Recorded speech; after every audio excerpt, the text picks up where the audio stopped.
Alright, I think it's time we talk about it. Overwatch League will be offering esports teams a $6 million termination fee if they do not agree with upcoming operation agreement to continue the league or not. This could be the end of the Overwatch League. So let's read it. But if you hear fee, it's actually the opposite way around. They will compensate them $6 million. So here we go. This is from the Overwatch League. As previously disclosed, our collaborative arrangements for our profession, which by the way, we'll get to this in a sec. It's there's a few things for it, but yeah. Our collaborative arrangements for our professional esports leagues continue to face headwinds. Hello? Headwinds. Basically, this is corporate speak for we're fucked. Like, we're in the middle of a Category 5 hurricane on a raft, and we're having to sail through the thing. We're fucked. During the second quarter, we amended certain teams of our collaborative arrangements with team entities participating in the Overwatch League. According to the amended terms, following the conclusion of the current Overwatch League season, the teams will vote on an updated operating agreement. If the teams do not vote to continue under an updated operating agreement, a termination fee of $6 million will be payable to each participating team entity. Total fee of approximately $114 million. As of June 30th, 2023, a termination liability has not been accrued. Total revenues from the Overwatch League comprise less than 1% of our consolidated net revenues. For those who don't speak Corpa, this is literally, we are so f***ed, but don't worry, Overwatch League doesn't really make us any fucking money. It has basically been bleeding us dry for years. So investors don't panic. This is probably a good thing. That's what it says. And, well, it comes from this, which is their Activision Blizzard announces second quarter 2023 financial results. Overwatch League. So if you didn't believe me, it's straight from the horse's mouth. And so when Corpa tells you something like this, because it's talking to shareholders, you listen to it. Because they don't lie to the people who pay their, pay the salaries. Anyways, this has got people really, really spooked. There's this article from The Verge, which I think we should take a look at. I think it looks like it's pretty good. From different people from around the scene. Liz, who used to be a big reporter, fantastic reporting by, and it's like The Verge. That's why I want to watch it or read it because she knows her stuff and says it was really good. Behind the scenes, I'll be honest, I don't know what happens next. Maybe Overwatch League needs to die and for Overwatch Esports to live. But I do know the way staff has been treated, fired with little notice, is inexcusable. You know what makes me really sad about this? I don't even want to say I told you so, but like 3 months ago, I made a video. Actually, I didn't make a video. I kind of got baited into talking about it on stream. And then Retro made a video of it. I didn't even expect to make a video about it. Because normally, sometimes when I want to make stuff like this, I'm like, okay, let's make a video about it. But like, I was like, yeah, whatever. People aren't going to really give a shit. Who cares about Overwatch League? People got real mad at that video because I talked about my experience with Overwatch League. And I talked about players that I know experiences in Overwatch League. And then everyone was like, nah, you're an idiot. Shut the fuck up. Go fuck yourself. You don't know anything. And then Dante comes out about 3 weeks ago and then basically reiterates a lot of the stuff I was saying. And everyone's like, oh my God, that's crazy. Like, maybe Overwatch League isn't doing too hot. And now here we are at the finish line. I'm getting real tired of coming early. You know what I mean? It's getting really old, but man, I feel really bad and really sad for all the players and player managers and teams and the broadcast talent and, production all the way through. I feel bad for them because they genuinely don't deserve it. They're honestly all great people. And I've either talked to them or worked with a lot of them in the past. So I'm really sad for them, but it's not their fault. It's always been the big corpus fault. I've talked about this forever. Some people don't take it that way, but it's always been that. I've been saying that for years. And I hope if Overwatch League truly does go under, maybe that'll unshackle people, maybe people can talk about it and people can talk about their own experiences. Cause I don't think anyone's ever really talked about their stuff because they're scared of big, bad Blizzard Corpa lawyers and getting sued out of the ass. You know what I mean? So yeah, even Dante's video, I'm not even surprised. Like, I'm like a little bit surprised because it's like, you know, like they don't really fuck around. They'll come for your throat. No fear. They do not give a shit about you. They are not humanitarians. They do not care. So I don't know. Anyways, let's go over to Spillo. I've actually met Spillo. Spillo used to work with Uprising Academy, and he used to commute down from New Hampshire like 3 or 4 hours daily. It was getting paid. I don't mind leaking his wages. I'm pretty sure he was like minimum wage. He was like really. I think he was making like 10, 12 bucks maybe, if that. I don't even remember. It was really low though. And he really cared, and I remember that. But he said, if this happens, good riddance to an artificial, bloated, mismanaged mess of a league that pretended to be everything it was not. Love the players, desk, and teams. Hate the league. I echo that 100%. Why franchising ruined everything? We'll come to that in a sec. Doha, who is a former caster. I don't really know a lot about them anymore. I just know that they used to do casting stuff. But basically, with the right people, the resources, and more importantly, a great game. The people at the top changed in 2019, and things took a nosedive. I left at the end of that year because I didn't have the combination of things we were promised. I even heard in 2018 things weren't doing too hot though. So like, you know what I mean? Like I don't know if like the leadership change was a big problem because Overwatch League's viewership or leadership still reported to the actual big corp of Blizzard leadership. So like it was almost like, you know, the marionette, the dolls changed, but the person pulling the strings was always the same. Another tweet here, future Overwatch. Okay, I think this one actually... yeah, no, we've read this one already. It's similar. Another article I can pull up for a sec. Let's go to this one first. Activision Blizzard lays off esports staff as it faces potential dramatic changes for the Overwatch League. Oh, sorry, I guess I forgot to mention. The layoffs started today. They already laid people off today with this news. So it's begun. Amid the final days of Activision Blizzard and Microsoft's deal, Activision Blizzard is laying off workers in its esports department while also preparing for potentially huge changes coming to Overwatch League. Earlier today, Blizzard released a second quarter earnings report, within which lied the potential fate of the Overwatch League from the report. And then it's the report we read. This means that the fate of the league after the current season is now in the hands of team owners to be voted on sometime later this year. So more lore, in case you're not aware. Multiple Overwatch League teams actually sued Blizzard this off season over their franchise tag pricing, and a few months ago they actually waived the remaining fees, and so they didn't have to pay anymore. But they've been paying millions of dollars to Blizzard to play in Overwatch League for years, plus losing millions of dollars in operating costs to players, managers, team houses, travel, advertisement if it existed. Plus, Overwatch League lost all its sponsors after the controversy 2 years ago that came out about Activision Blizzard Workplace. The deal to YouTube killed a lot of its exposure that Twitch was giving it, and really made it a lot less user-friendly. A lot of user-friendly pieces were lost when it went to YouTube. And basically what ended up happening is Overwatch just kept making long-term sacrifices for short-term gains. And by doing that, you just cannibalize yourself. And instead of being able to have a nice, long, healthy, good longevity of your company and of your league, they just basically ate themselves alive for short-term money gains. And now the teams have the ability to buy out, and they not only can stop bleeding money, but they get a $6 million payout and leave. I think it's going to be a no-brainer. Though we do not know yet, the franchise owners will decide. Based on the shaky financials and team developments of the last few years, we can make an educated guess. So basically, Chengdu Hunters is already out of business. They are no longer a team, and they can't collect anything on them because they don't exist.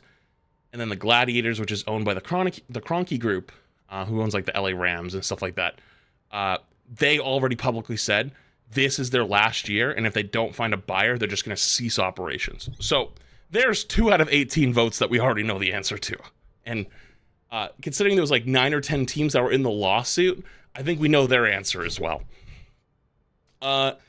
Last year, esports journalist Jacob Wolf reported that Activision Blizzard was owed around $400 million in franchise fees from both its Overwatch. Wait, we're going to talk about it. Both its Overwatch and Call of Duty leagues. It was postponed payments due to the widespread financial stress related to the COVID-19 pandemic. Then last month, Sports Business Journal reported that Overwatch League waived its... Okay, I just talked about the... Canceling a portion of the 20 to 35 million fees each team paid in order to participate in the league. Additionally, back in January, several Blizzard games, including Overwatch and Hearthstone, were taken offline in China. That was a big hit. Because Blizzard and its longtime Chinese partners NetEase failed to negotiate a new licensing agreement. Then in April, at the start of the 2023 season, the league announced that one of its Chinese teams, the Chengdu Hunters, would not be participating in the first weeks of the season. They continue to contemplate the future of their team.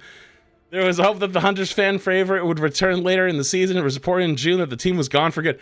I just talked about... yeah, I might as well have read ahead, I guess, but I don't know. Give us a little more credibility, I guess. Given all of this and the general cooling on esports overall, it's a safe assumption that the franchise owners will probably choose not to continue on with the league and take the $6 million payout and summarily end the franchise era of Overwatch esports. However, though, it's likely that Overwatch League will cease to exist as we know that. That doesn't necessarily mean it will simply cease to exist, period. In an exclusive interview, The Verge Overwatch League Commissioner Sean Miller affirmed Blizzard's commitment to Overwatch esports, no matter how the franchise vote shakes out. I wonder if it means like more World Cup style stuff. That would be... I want to be clear on one thing that's particular, that Overwatch remains committed to the competitive ecosystem in 2024 and beyond, Miller said, and we're building towards a revitalized global scene that prioritizes players and fans. Okay. Miller didn't classify what the Overwatch League 2024 could look like, but said that the Overwatch esports team is looking towards other esports leagues, for example, including a league from Overwatch's own past, the Apex tournament. Holy shit, we're going to go full circle. We're going to go full circle and go back to old Apex style Overwatch, where we should have been from the beginning. Oh, man. If you look at our playoff format that we're doing this year, that should be a clear indication that, yes, we've been looking at Apex as one of our examples. He said, the playoff format this year is almost an exact copy-paste of Apex Season 2. Miller, once again, couldn't give details on whether the revival of Apex tournament was in the cards, should the team owners vote not to continue, but he acknowledged that the Apex tournament was much, much beloved by fans, and that no matter what gets decided, Overwatch esports will prioritize the love serving the fans across all the globe in the best way. Yeah, but like the Apex tournament format isn't what made it good though. Like if you come in big corpa the same style, you're gonna fail again. So like, are they smart enough to realize that? I don't think so. So I'm skeptical. Miller also emphasized the league's commitment to its players, but couldn't share what the commitment looks like post Overwatch League future. We are in ongoing conversations with the team internally, and players are our top priority to ensure that this transition, should it occur, happens in the best way possible. Yeah, that's cap. Everybody's getting dropped. Look what happened with 5v5. Like, literally half the league's tank players all got dropped. Nobody said a word. No severance packages, just packed out and shipped out. They don't give a fuck about the players and the teams. Are you kidding me? Oh, don't make me laugh. Because of the uncertainty concerning what the team owners will decide, there wasn't much Miller could definitively say about the league beyond the 2023 season. He reiterated the ongoing commitment to Overwatch esports and committed to being transparent with fans as possible, but despite the potentially massive changes on the horizon, Miller remained optimistic. I'm actually very optimistic about the future of Overwatch esports and our competitive ecosystem, he said. We're doing all we can to make the player experience and fan experience one that players want to return to, want to be part of, and get excited to turn on. Yeah, it's hard to imagine with how Blizzard operates nowadays that being possible. But I guess things are already happening with the Microsoft deal, so I guess anything is possible. So we'll see. You're on an uphill battle for sure. That optimism, however, doesn't seem to line up with the reality of what's going on with the Overwatch esports department. Yesterday, the company's esports department suffered layoffs impacting around 50 employees, which, according to one of those affected, seems like a significant gutting of Activision Blizzard esports. You want an even more fun fact about this? Is Blizzard didn't even tell its own Overwatch department that this was happening today. So I saw multiple devs tweeting out that they had positive news today. And so that was probably the Steam news that was positive. And then someone else, I think the Genesis Part 3 comes out today. Is Genesis Part 3 come out today? So like two things that are potentially good for Overwatch. One that'll be cool, like it's like the Genesis like thing to watch. Oh, that's tomorrow? Okay. But at least the Steam thing came out today, and it's like that's like kind of positive for us, not for them. They didn't even know. They had no fucking clue about it. They just got railroaded. And yeah, I think that's really sad, but that's just classic Blizzard. Nobody communicates. They won't say a word. It's basically like everybody there is locked in a room and they're not allowed to communicate with each other. You know, everyone's locked in their own room. In a statement to The Verge, Brad Crawford, Senior Director of Global Communications of Activision Blizzard Esports, wrote, "We remain committed to the future of esports, blah, blah, blah, blah." Okay. However, those don't feel very supported, according to a laid-off employee who asked not to be identified for the sake of their future employment. The layoff came out of nowhere. This is why you don't have fucking loyalty to these giant big corpas. Because they don't give a shit about you. They don't give a shit about me. They don't even give a shit about their own employees. They're not going to give you 2 weeks. They just fucking throw your ass out on the street. They don't give a fuck. They never have cared. It's crazy. There was no warning. They told The Verge via email. This was a complete shock to everyone, and none of us who were laid off were offered any opportunity to switch roles or teams. The former employee worked in esports operations and had the perception that everything within the department was going well. The team had obviously shrunk over the last few years, and esports as a whole been struggling lately, but we are seeing record viewership and lucrative sponsorship deals for our Call of Duty League tournaments, they said. Overwatch League didn't seem quite as successful from a viewership perspective, but we saw more success than ever with our Overwatch League skins promotion and our side leagues like Calling All Heroes. Yeah, no shit. Like, no shit. You saw an uptick when you gave people skins because they left it on AFK. They're literally not real. They're not real viewers. They are AFK farmers. They're literally out in the field farming your skins, dude. There's no way. Of course you had an uptick. They don't care about your league though, because you have nothing to bring them in. Calling All Heroes at least has a good call to action to it. It's trying to bring more attention and give opportunities to those who don't get opportunities in esports. And on top of that, even more, it's actually way more hype because you know all these people are legit people. They're not being held to the ground and being forced with a fucking cone in their ear. Don't you dare develop a personality. You must stay within the lines of Blizzard Corpa. Like, you know what I mean? Like, it's not as like bullshit. It's like they're people. You know what I mean? Like, I know Overwatch League is too, but like, it's like, hello, welcome to Overwatch League versus like an actual fun tournament. You know what I mean? That's why it's fun versus. Anyways, the former employee shared that Blizzard was sunsetting some of the tools used to run its tournaments, and that, before being let go, they were working on a new tool to replace those being shut down. Oh. As far as I know, that tool is still being planned to be terminated in the coming weeks, and our replacement wasn't finished, so I can only speculate that Activision Blizzard is closing its esports division. No fucking way. Listen, I trust people that worked in there more than I trust big corp like statements. If somebody who is actually working on their projects is like, yeah, I just got laid off and I was working on something that's very important, that this won't function without it, and the other one is gonna die and it's closing, that they can speculate that to the point where it literally won't exist anymore. Yeah, I ain't gonna lie. I think I'm bought in that. I think it's the end. I don't think there's any chance that vote goes positively. They said they were able to keep a skeleton crew on to close out Overwatch League and the World Series of Warzone seasons in the next few months. But in my eyes, they are completely unequipped to internally support anything esports after that. That's still so sad, though. A skeleton crew of it, like, they probably have to work 2 or 3 times as hard to just barely finish it out. And you know what the worst part of it all is? All these people are super passionate, and they're 100% getting preyed on because of that. They're like, we need you to finish it out, please.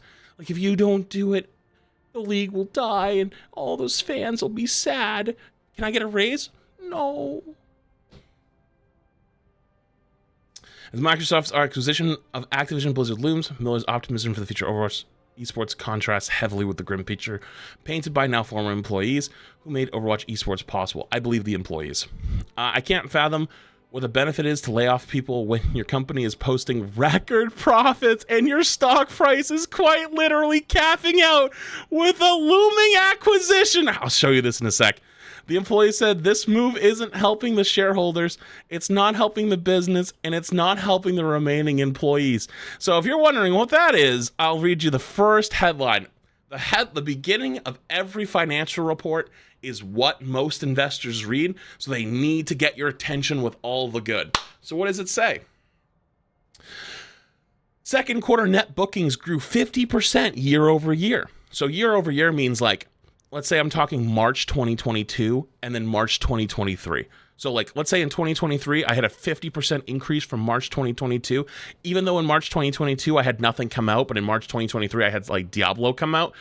You still like go out and you go, look at, we grew 50% year over year. You know what I mean? Like, that's how they do it.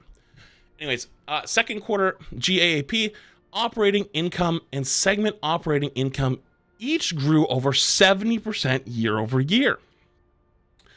Blizzard developed its first $1 billion net bookings quarter and record segment operating income driven by the successful launch of Diablo 4.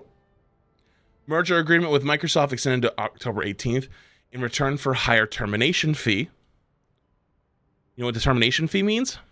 That means money, money, money. New commercial arrangements. Activision Blizzard board declares 99 cents per share dividend. That's the big one. There it is. Every shareholder, if you own a single share of Activision Blizzard, you are getting 99 cents this quarter. So scale that up really quickly. You have 100 shares, you get $100. You know what I'm saying? You start to make a lot of money really quick. But at the same time, though, you think about it, right? That's a lot of money to be handing out. That's a good dividend. That's a very good dividend. The only way you give out dividends that good is if business is booming. How is business booming if all the numbers are shrinking? Well, let's see. This quarter, our talented teams delivered strong performance for our players and shareholders. We delivered a 50% year-over-year increase in net bookings and operating income growth over 70%. Earnings per share growth over 80%. In a record quarter for Blizzard with over $1 billion in net bookings for the first time.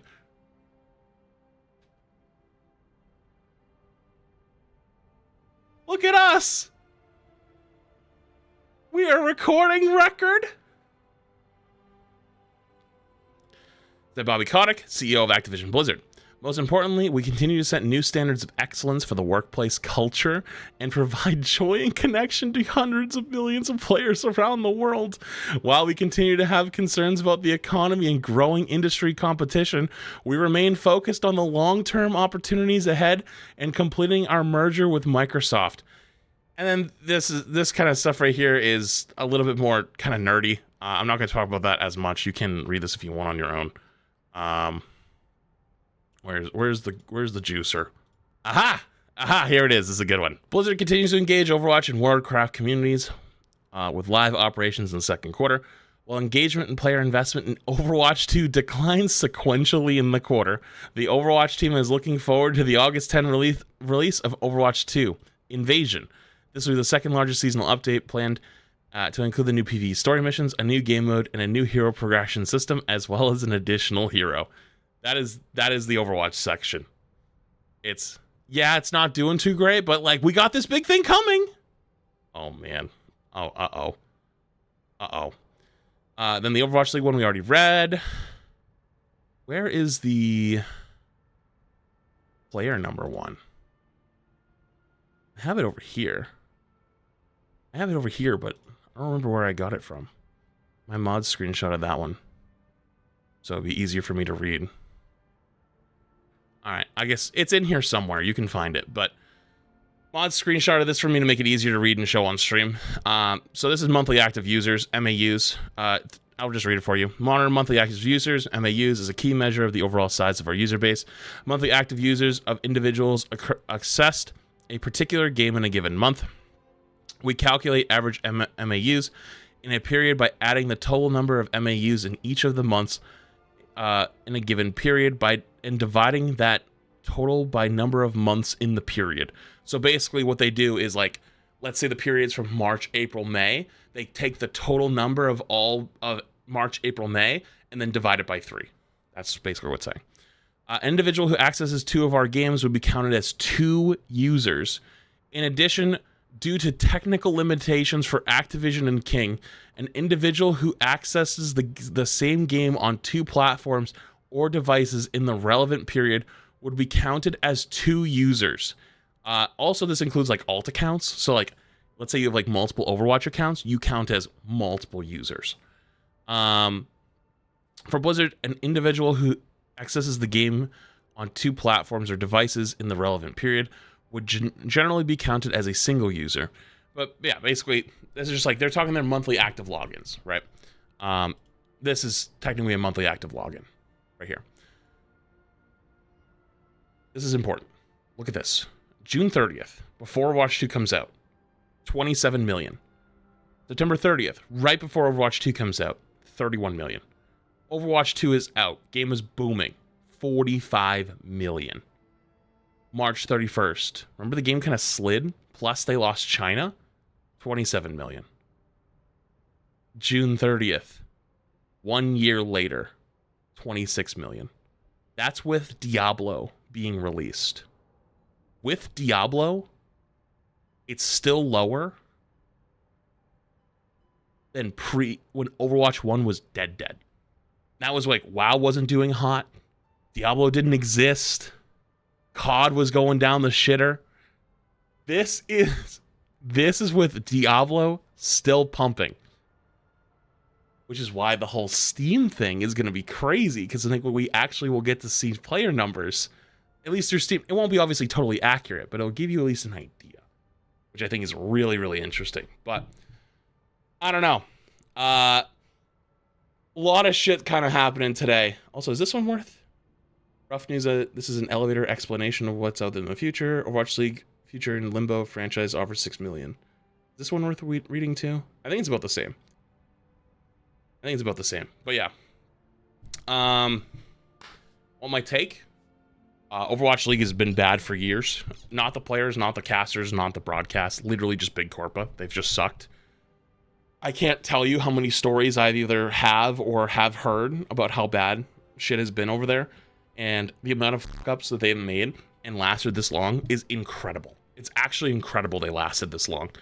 No way the teams are going to vote yes. They want out immediately. They were already suing to try to get out anyways.